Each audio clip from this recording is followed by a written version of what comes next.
안녕하십니까. 오늘의 골방 라이브를 시작합니다. 오늘은 순종 7강 순종의 학교에 대해서 살펴보고자 합니다. 요한복음 6장 12절에서 남은 조각을 버리고 버리는 것이 없게 하라 라고 말씀하십니다. 이번 강의에서는 순종 학교에 입학한 사람에게 도움이 되기를 바라는 마음에서 여태까지 다루지 않았거나 충분히 나타내지 않았던 문제들을 몇 가지 모아서 설명해 보고자 합니다. 첫 번째, 순종을 배우는 것에 대해서 알아봅니다. 무엇보다 순종을 배우는 것이란 표현에 대해 오해하지 않기를 바랍니다. 우리가 이 순종학교에서 배울 때에 하나의 원리로서의 절대적인 순종, 즉 죽기까지 복종하는 것을 점차적으로 배워나가는 것으로 생각하기가 쉽습니다. 그러나 이것은 중대하고 가장 해로운 실수입니다. 물론 우리가 배워야 하는 것은 더 어렵고 새로운 계명들에 대한 순종입니다. 그러나 원리에 있어서 주님은 그의 순종학교에 입학하는 순간부터 온전한 순종 서약을 요구하십니다. 5살 어린아이도 18살의 소년만큼 절대적으로 복종할 수 있습니다. 그 순종의 차이가 있다면 원리적인 것이 아니라 명령받은 그 일의 성질의 차이가 있을 뿐입니다. 죽기까지 순종하신 그리스도의 순종이 외적으로는 그 생애의 마지막에 있었던 일이지만 순종의 정신은 처음부터 똑같았습니다. 전심으로 순종하는 것은 순종의 학교의 끝이 아니라 시작입니다. 하나님의 일에 있어서 끝이란 우리가 이미 순종함으로써 자신을 하나님의 처분에 완전히 내어 맡겼을 때에야 비로소 오는 것입니다. 남김없이 순종하는 가운데 하나님께 굴복한 마음은 그리스도 학교에서 진보한 상태요 또한 지식에 있어서 성장한 상태인 것입니다. 형제들이 지금 이 일을 결심하십시오. 모든 것에는 모든 것으로 라는 하나님의 법칙을 기억하십시오. 그에게 모든 것을 드리십시오. 그러면 하나님께서도 여러분에게 모든 것을 주실 것입니다. 헌신이 곧 하나님의 뜻만을 행하기 위해 여러분 자신을 산제물로 바치는 것을 의미하는 것이 아니라면 그것은 아무 이익이 없습니다. 완전한 순종에 대한 서약은 순종학교에 등록하기를 원하는 사람들이 돼야 할 입학금입니다. 두 번째, 하나님의 뜻 알기를 배우는 것에 대해서 알아봅니다. 남김없이 완전히 순종하는 것은 그리스도의 학교, 즉 순종학교에 들어가기 위한 첫째 조건입니다. 또한 이것은 우리들에 대한 하나님의 뜻을 배울 수 있는 유일한 조건이기도 합니다. 우리는 성경을 읽을 때 모든 그리스도인들에 대한 하나님의 일반적인 뜻을 어느 정도 배울 수 있습니다. 그러나 성경 가운데는 오직 성령만이 가르쳐 주실 수 있는 특별한 뜻, 즉 어느 특정한 사람에게만 적용되는 뜻, 즉 우리 각자에게 개인적으로 적용되는 하나님의 뜻이 있습니다. 바로 여기에 하나님의 뜻을 알게 해달라는 많은 기도들이 응답받지 못하는 원인이 있는 것입니다. 주님은 말씀하시기를 요한복음 7장 17절에서 사람이 하나님의 뜻을 행하려 하면 이 교훈이 하나님께로부터 왔는지 내가 스스로 말함인지 알리라 라고 말씀하셨습니다. 만일 어떤 이의 뜻이 참으로 하나님의 뜻을 행하는데 그 근거를 둔 것이라면, 즉 하나님의 뜻을 행할 마음의 준비가 되어 있고 또 그 뜻을 아는 데까지 실천한다면 그는 하나님께서 가르쳐 주시고자 하는 뜻을 더욱 풍성히 알게 될 것입니다. 행함은 참된 알매의 유일한 조건입니다. 이것은 학문을 연구하는 학자에게나 기술을 연마하는 견습공에게나 또 사업을 하는 사업가에게도 마찬가지로 적용됩니다. 그러므로 우리가 하나님의 뜻을 아는 데까지 그대로 실천하는 순종과 또한 그가 보여주시는 데까지 그대로 실천하는 순종과 또한 그가 보여주시는 데까지 모든 것을 행하겠다는 의지와 서약은 하나님의 뜻이 무엇인지를 알게 해주는 영적 기관이요 능력인 것입니다. 이와 관련하여 여러분에게 다음의 세 가지를 강조하고자 합니다. 첫째, 여러분이 하나님의 뜻에 대해 너무도 알지 못하고 있다는 것과 어떻게 해서라도 그 뜻을 올바로 알아야 한다는 것을 깊이 느끼도록 힘쓰라. 무지에 대한 자각은 참된 배움의 기초가 됩니다. 시편 25편 9절에서 온유한 자를 정의로 지도하시며 온유한 자에게 그의 도를 가르치시리로다 라고 말씀합니다. 여기서 온유한 자란 가르침을 받아야 할 필요가 있다고 겸손히 고백하는 사람을 말합니다. 머리로만 아는 지식은 인간에게 힘없는 사상만을 줄 뿐입니다. 그러나 하나님은 성령을 통해 사람의 마음을 갖게 하며 힘있게 역사하는 산 지식을 주시는 것입니다. 둘째, 하나님이 여러분의 마음 은밀한 곳에서 여러분에게 지혜를 알게 하실 것이라는 강한 믿음을 더욱 새롭게 하라. 여러분은 이때까지 신앙생활을 해오면서 이런 사실을 별로 알지 못했을 것입니다. 그래서 이런 생각이 좀 이상하게 보일 것입니다. 그러나 하나님은 우리가 생각하는 것보다 더 깊은 곳에서 생명과 빛을 주시며 역사하신다는 것을 배우십시오. 하나님의 뜻에 대한 불신은 즐겁게 순종하는 것을 불가능하게 만듭니다. 하나님은 여러분에게 여러분이 행하기를 원하시는 바를 기꺼이 알게 해 주십니다. 이 사실을 지극히 담대한 마음으로 믿으십시오. 이를 위해 하나님을 의지하십시오. 확신을 가지고 그것을 기대하십시오. 셋째, 육체와 육적인 마음의 속임에 대비하여 성령을 감찰하시고 확신케 하시는 빛을 비추어 주시기를 하나님께 간절히 구하라. 하나님께서는 다른 것을 원하시는데도 여러분은 여전히 그것이 옳다고 생각해 왔던 일들이 많이 있을 것입니다. 여러분과 다른 사람들이 그렇게 생각한다고 해서 그것을 하나님의 뜻이라고 단정짓는 것은 여러분으로 하여금 다른 일에 있어서는 실제로 더 이상 하나님의 뜻을 알지 못하도록 가로막아 버릴 것입니다. 그러므로 모든 것을 남김없이 다 말씀의 판단 아래 있게 하십시오. 모든 것을 성령에 의해 설명되고 적용되게 하십시오. 하나님께서 여러분에게 여러분이 하는 모든 것이 그가 보시기에 기뻐해야 할 일임을 알게 해 주시기를 기대하십시오. 세 번째, 죽기까지의 순종에 대해서 알아봅니다. 이 진리에 대해서 내가 이때까지 언급하지 않았던 더욱 깊고 영적인 양상이 또 하나 있습니다. 이 양상은 하나의 규칙으로서 신앙생활의 초기에는 두드러지게 나타나지 않습니다. 그러나 모든 신자들은 그를 기다리는 특권이 과연 무엇인지를 알아야 할 필요가 있습니다. 그리고 진심으로 순종하는 사람에게는 하나의 경험이 주어지는데 그는 그런 경험 가운데서 자신의 순종이 죽음으로까지 인도한다는 것, 즉 주님의 순종처럼 인도한다는 것을 알게 될 것입니다. 이것이 무엇을 의미하는지 한번 살펴봅시다. 주님의 공생애 동안 세상과 죄에 대한 그의 저항은 전체적이면서도 완벽하셨습니다. 그러나 세상과 죄의 시험으로부터 최종적으로 해방되는 것과 그 권세를 제압하는 것, 즉 그의 순종으로 말미암아 성취됨은 그가 세상에 속한 삶과 죄에 대하여 죽으시기 전에는 결코 완성될 수 없었습니다. 그는 그런 죽으심 가운데 완전한 무기력으로 자신의 생명을 아버지의 손에 맡겼으며 또한 다시 일으켜 주시기를 기대하셨습니다. 주님이 새로운 생명과 영광으로 충만케 되신 것은 이 죽음을 통해서였습니다. 죽음을 통해서만, 즉 자신의 생명을 포기함으로써만 그의 순종이 그를 하나님의 영광으로 인도할 수가 있었습니다. 그리스도인들은 죄에 대하여 죽는 이 죽음에 이미 그리스도와 함께 동참했습니다. 그리스도인은 회심할 때 성령으로 말미암아 그 죽으심 안에서 세례받은 것입니다. 그럼에도 불구하고 그리스도인이 이상과 같은 죄에 대한 완전한 죽음을 경험적으로 알지 못하는 것은 무엇 때문인가요? 그것은 바로 무지와 불신 때문입니다.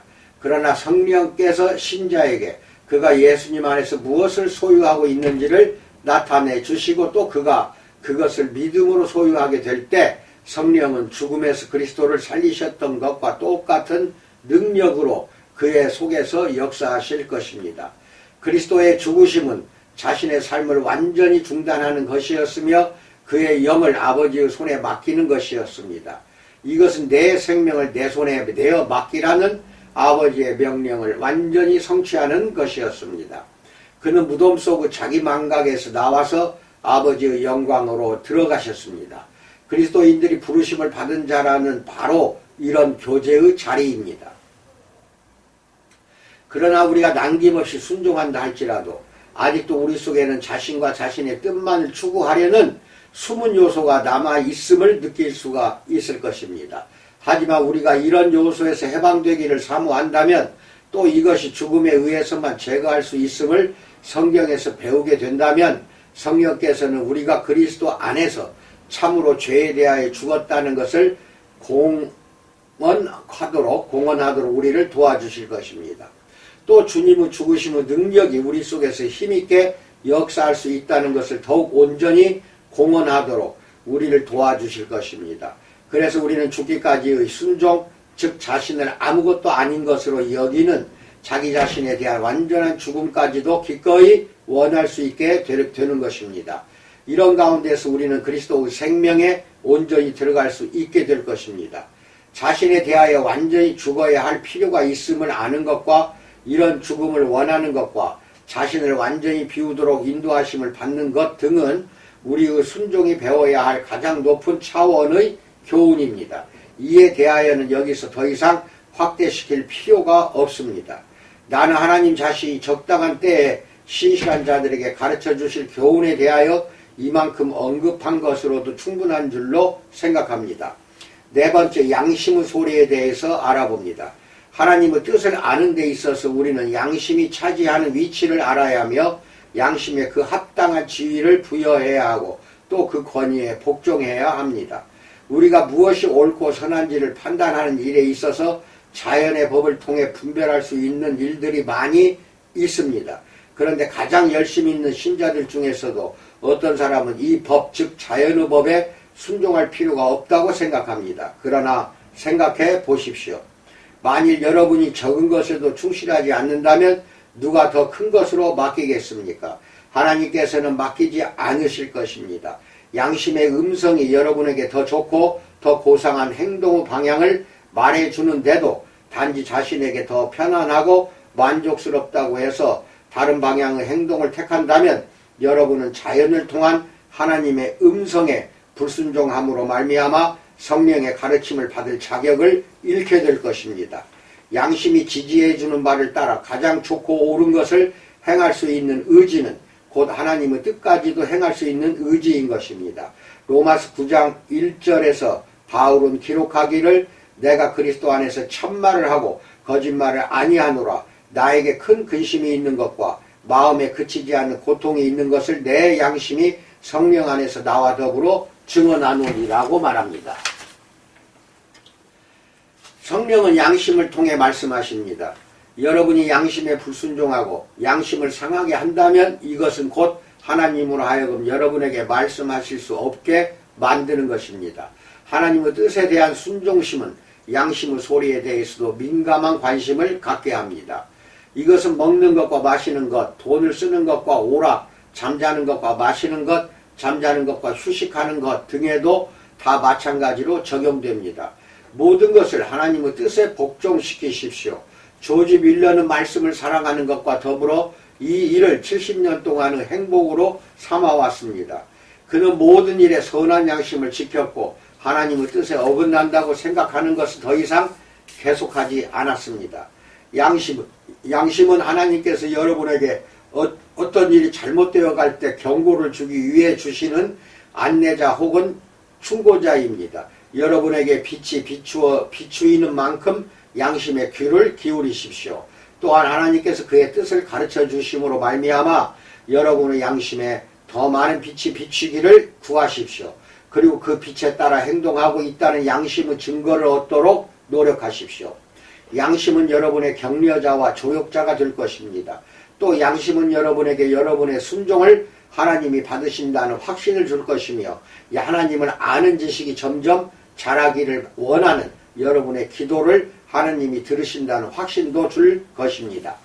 다섯 번째, 율법적인 순종과 복음적인 순종에 대해서 알아봅니다. 완전한 순종이 서약을 하고 난 다음에도 여전히 두 종류의 순종이 있을 수 있는데 그것은 율법적인 순종과 복음적인 순종입니다. 성경에 신약과 구약 두 종류가 있는 것 같이 신앙생활에도 두 종류의 형태, 즉 하나님을 섬기는 두 종류의 방법이 있습니다. 이것이 바울이 말한 것과 같습니다. 그는 로마서에서 6장 14절은 죄가 너희를 주장하지 못하리니 이는 너희가 법 아래 있지 아니하고 은혜 아래에 있음이라 라고 말했습니다. 그는 또 더 나아가 우리가 로마서 7장 3절에서 법에서 자유롭게 된다고 했으며, 그래서 로마서 7장 6절에서는 이제는 우리가 얽매였던 것에 대하여 죽었으므로 율법에서 벗어났으니 이러므로 우리가 영의 새로운 것으로 섬길 것이요 율법 조문에 묵은 것으로 아니할지니라 라고 말했습니다. 그는 다시 말하기를 로마서 8장 15절에서 너희는 다시 무서워하는 종의 영을 받지 아니하고 양자의 영을 받았으므로 라고 말했습니다. 대조를 나타내는 이상의 세 구절들은 아직도 율법 아래에 있는 것처럼 행동하는 신자들에게 의문의 낡은 것과 종의 영으로 섬길 위험이 있음을 분명히 지적하고 있습니다. 많은 그리스도인들이 아직도 연약한 생활을 하고 있는 근본적인 원인은 무엇인가요? 그것은 그들의 생활이 은혜 아래에 있지 않고 율법 아래에 있기 때문입니다. 이 둘이 무엇이 다른지 한번 살펴보십시오. 율법은 우리에게 무엇을 요구합니다. 그러나 은혜는 우리를 위해 약속하고 실행합니다. 율법은 우리가 할 수 있든지 없든지 간에 우리가 해야 하는 것을 다루며 또한 두려움과 사랑의 동기에 호소함으로써 우리로 전력을 다하도록 분발시킵니다. 그러나 율법은 실제적인 힘을 주지 못합니다. 그래서 실패와 저주로 인도하고 마는 것입니다. 반면에 은혜는 우리가 할 수 없는 것을 지적해주며 우리 속에서 그것을 이루려고 시도합니다. 율법은 돌이나 책에 기록한 명령과 함께 왔습니다. 그러나 은혜는 그의 임재하심과 능력을 베푸시는 살아계신 은혜의 인격자로부터 왔습니다. 율법은 우리가 순종하면 생명을 얻을 것이라고 약속합니다. 그러나 은혜는 우리가 순종할 수 있다는 확신과 함께 생명과 성령까지도 함께 주어집니다. 인간의 본성은 항상 은혜에서 나와 율법으로 빠져들어가는 경향이 있으며 은연중에 인간적인 노력을 의지하려는 경향이 있습니다. 은혜의 약속이 너무도 신령해서 그것을 믿는 사람들이 오히려 얼마 되지 않습니다. 바로 이것이 많은 신자들이 담대히 순종의 서약을 하지 못하는 이유이며 또한 서약을 했어도 다시 율법으로 돌아가고 마는 이유입니다. 나는 여러분이 복음적인 순종에 대해서 잘 연구해 보기를 간절히 바랍니다. 복음은 좋은 소식입니다. 복음적인 순종이란 은혜가 성령을 통해 여러분 속에서 모든 것을 이룰 것이라는 좋은 소식의 일부입니다. 이 사실을 믿으십시오. 그리고 순종하겠다는 모든 약속이 믿음에서 나오는 기쁜 희망 속에서의 약속이 되게 하며 성령이 힘있는 내주하심 가운데서의 약속이 되게 하십시오. 또한 내주하심으로써 순종을 가능케 하시고 확실케 하시는 그리스도의 복된 사랑 가운데서의 약속이 되게 하십시오. 여섯 번째, 사랑의 순종에 대해서 알아봅니다. 이것은 복음적 순종의 특이하고도 가장 아름다운 모습들 중 하나입니다. 성령을 통해 모든 것을 이루시겠다고 약속해 주시는 이 은혜는 영원한 사랑의 선물입니다. 우리의 순종을 책임져 주시며 이 순종을 가르쳐 주시며 그의 임재하심으로 그것을 보증해 주시는 주 예수 그리스도는 죽기까지 우리를 사랑하신 분이십니다. 또 그는 지식을 초월한 사랑으로 우리를 사랑해 주시는 분이십니다. 사랑하는 마음 외에는 그 어떤 것도 사랑을 알 수 없으며 사랑을 받을 수도 없습니다. 우리로 순종할 수 있게 하는 것은 바로 이 사랑하는 마음입니다. 순종은 하나님께서 우리에게 보여주신 거룩한 사랑에 대한 사랑의 응답이며 또한 하나님의 사랑을 더욱 충만하게 향유할 수 있는 유일한 비결입니다. 주님께서 그의 고별 설교에서 이런 사실을 얼마나 강조하셨던가요? 그는 요한복음 14장에서 이 사실을 3번이나 반복하십니다. 요한복음 14장 15절에서 너희가 나를 사랑하면 나의 계명을 지키리라. 또 요한복음 14장 21절에서 나의 계명을 지키는 자라 나를 사랑하는 자니. 또 요한복음 14장 23절에서 사람이 나를 사랑하면 내 말을 지키리니 라고 말씀합니다. 오직 사랑하는 마음만이 주님이 원하시는 순종을 나타낼 수 있으며 사랑하는 마음만이 그가 순종해 주시는 축복을 받을 수 있습니다. 성령의 선물과 아버지의 사랑을 얻게 하는 것은 오직 사랑의 순종입니다. 하나님 자신과 그의 나타내심을 얻게 되는 것도 또 하나님의 사랑과 그의 내주하심으로 나아가게 되는 것도 다 사랑의 순종을 통해서입니다. 주님께서는 다음 장 요한복음 15장에서 이상과 같은 사실을 다른 면에서 설명하시어 순종이 어떻게 하나님의 사랑을 향유하도록 인도해 주시는지 보여주십니다. 순종은 먼저 사랑하시는 하나님의 사랑과 그 사랑에 보답하는 우리의 사랑을 연결시켜 줄 수 있는 유일한 사슬고리이며 또 우리의 사랑과 우리의 사랑에 응답하시는 그의 더욱 풍성한 사랑을 연결시켜 줄 수 있는 유일한 사슬고리입니다. 요한일서 5장 3절에서 하나님을 사랑하는 것은 이것이니 우리가 그의 계명들을 지키는 것이라 라고 말합니다. 의무감에 눌려 억지로 순종하는 율법적인 순종을 경계하십시오. 하나님께서 여러분에게 온전한 순종에 필요한 삶의 새로움을 보여주시기를 구하십시오. 신명기의 약속을 고언하십시오. 신명기 30장 6절로 9절에서 내 하나님 여호와께서 내 마음과 내 자손의 마음에 할례를 베푸사 너로 마음을 다하며 뜻을 다하여 내 하나님 여호와를 사랑하게 하사 너로 생명을 얻게 하실 것이며 내 하나님 여호와께서 내 적군과 너를 미워하고 핍박하던 자에게 이 모든 저주를 내리게 하시리니 너는 돌아와 다시 여호와의 말씀을 청종하고 내가 오늘 내게 명령하는 그 모든 명령을 행할 것이라. 내가 내 하나님 여호와의 말씀을 청종하여 이 율법책에 기록된 그의 명령과 규례를 지키고 내 마음을 다하여 뜻을 다하여 여호와 내 하나님께 돌아오면 내 하나님 여호와께서 내 손으로 하는 모든 일과 내 몸의 소생과 내 가축의 새끼와 내 토지 소산을 많게 하시고 내게 복을 주시되 곧 여호와께서 내 조상들을 기뻐하신 것과 같이 너를 다시 기뻐하사 내게 복을 주시리라 라고 말씀합니다. 하나님의 사랑과 우리 주 예수 그리스도의 은혜를 믿으십시오. 여러분 속에 주어진 성령께서 여러분으로 하여금 사랑하게 하며 하나님의 규례를 행하게 하실 수 있다는 것을 믿으십시오. 이런 믿음의 힘 가운데서 그리고 연약한 중에서도 완전케 되는 족한 은혜를 확신하는 가운데서 하나님의 사랑과 그 사랑이 역사하는 살아있는 순종 생활로 들어가십시오. 왜냐하면 여러분이 계속적으로 순종하게 할 수 있는 것은 주님의 계속적인 임재밖에 없기 때문입니다. 7번째, 순종은 가능한가에 대해서 알아봅니다. 나는 이 문제를 다시 한번 강조하여 설명함으로써 끝을 맺고자 합니다. 하나님을 항상 기쁘시게 하며 살아가는 것을 불가능한 일로 생각하는 것은 우리의 힘의 뿌리를 갉아먹는 생각입니다. 나는 여러분이 이 문제에 대해 분명히 대답해 주기를 간절히 바랍니다. 만약 순종에 관한 하나님의 섭리, 즉 여러분 속에서 그의 모든 기쁨을 나타내시겠다는 약속과 여러분에게 그의 아들과 성령의 내주를 허락하시고 새 마음을 주시겠다는 약속에 비추어 보아 여러분이 아직도 순종을 불가능한 것으로 생각하여 두려워하고 있다면 하나님께서 여러분의 눈을 열어 그의 참된 뜻을 알게 해주시기를 구하십시오. 또 여러분이 이 진리를 확신하고 신학적으로 동의하면서도 여전히 자신을 순종의 생활에 바치기를 두려워하고 있다면 역시 하나님께서 당신의 눈을 열어 그 뜻을 알게 해주시기를 구해야 할 것입니다. 너무 많은 것을 포기해야 하는데 대한 두려움이나 너무 완전히 하나님께 헌신하게 된다는 두려움이 여러분을 방해하지 않도록 조심하십시오. 하나님께 합당한 것으로 드리거나 행하지 않고 다만 양심을 편케해 주는 것만으로 만족하는 신앙생활을 경계하십시오.